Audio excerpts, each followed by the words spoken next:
बारामतीकर हुशार आहेत. बारामतीकरांना माहिती आहे की अजितदादाचं योगदान या बारामतीसाठी किती आहे. म्हणून निवडणूक झाली तर फार काही मोठी लढाई होणार नाही, परंतु होऊ नये अशी आमची इच्छा आहे. जर बिनविरोध झाली नाही तर त्यांच्या प्रचारामध्ये आम्ही सर्वजण स्वतःला झोकून देऊ. लव्ह जिहादचे प्रकरण ज्या ज्या ठिकाणी जात आहे त्या ठिकाणी आम्ही सांगितलंय की अशा व्यक्तींना जे अन्याय अत्याचार करतात किंवा जाणून बजून हिंदूवर अत्याचार करतात त्यांच्यावर मोकोका लावला पाहिजे. बघा, एकनाथ शिंदे हे पक्षाचे प्रमुख आहेत. पक्षाच्या मार्फत त्यांच्या नेतृत्वामध्ये आम्ही सर्वजण काम करतोय. सर्व मंत्र्यांनी चांगली कामगिरी केली पाहिजे ही त्यांची अपेक्षा काही चुकीची नाहीये.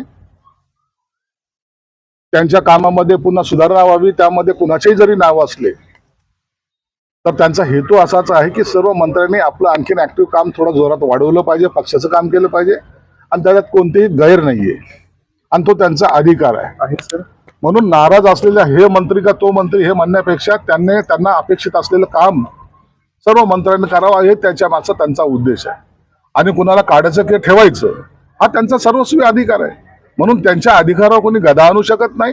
त्यांनी घेतलेला निर्णय हा आमच्या सर्वांसाठी अंतिम असणार आहे. बारामती निवडणुकीचा आज अर्ज परत घेण्याचा शेवटचा दिवस आहे. अजूनही तुमच्या सगळ्यांच्या आवाहनाला काँग्रेस आणि इतर पक्ष प्रतिसाद देत नाही, बिनविरोध होणार नाही असं चिन्ह आहे. सकाळ पण तसंच म्हणाले.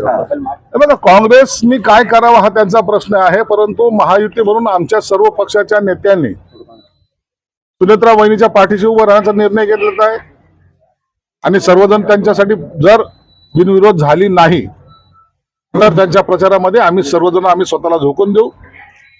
बारामतीकर हुशार आहेत. बारामतीकरांना माहिती आहे की अजितदादाचं योगदान या बारामतीसाठी किती आहे. म्हणून निवडणूक झाली तर फार काही मोठी लढाई होणार नाही, परंतु होऊ नये अशी आमची इच्छा आहे. बरं, ते प्रवीण तोगडे यांचं एक वक्तव्य आहे, राम मंदिर बनवलं त्याच पद्धतीने लोकसंख्या नियंत्रण कायदा बनवणार, भारतात मुस्लिमांची संख्या वाढू देणार नाही, मुस्लिमांच्या शुक्रवारच्या नमाजला मंगळवारी हनुमान चालिसाने उत्तर देऊ. तोगडे यांनी केलेल्या विधानाशी त्यांचं ते वैयक्तिक मत असल्यामुळं किंवा ते सरकारचा भाग नसल्यामुळं त्यांनी ही त्यांची भूमिका सरकारकडे केंद्र शासनाकडे मांडावी.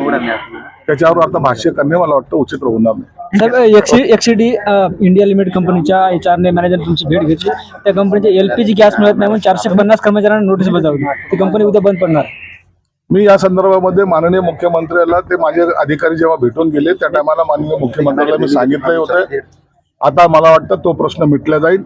आता साठा हा भरपूर प्रमाणात उपलब्ध झालेला आहे आणि 1-2-3 दिवसाचा जर कालावधी सोडला तर रेग्युलर सप्लाय हा चालू होणार आहे. नाशिकमधील बहुराष्ट्रीय कंपनीमध्ये हिंदू तरुणीवर अत्याचार आणि धर्मांतराचं प्रकरण समोर आलंय. या तक्रारी आणि या घटना देखील वाढत चालल्यात. लव्ह जिहादचे प्रकरण ज्या ज्या ठिकाणी जात आहे त्या ठिकाणी आम्ही सांगितलंय की अशा व्यक्तींना जे अन्याय अत्याचार करतात किंवा जाणून बजून हिंदूवर अत्याचार करतात त्यांच्यावर मोकोका लावला पाहिजे. तातडीने पोस्का कायदा असेल, मोकोका असेल, अशा कडक कारवाई सरकार करतंय. म्हणून आता जो कोणी असा हिंमत करेल त्याच्यावर सरकार हा कडक कारवाई ही निश्चित केली जाईल. ठीक, थँक्यू.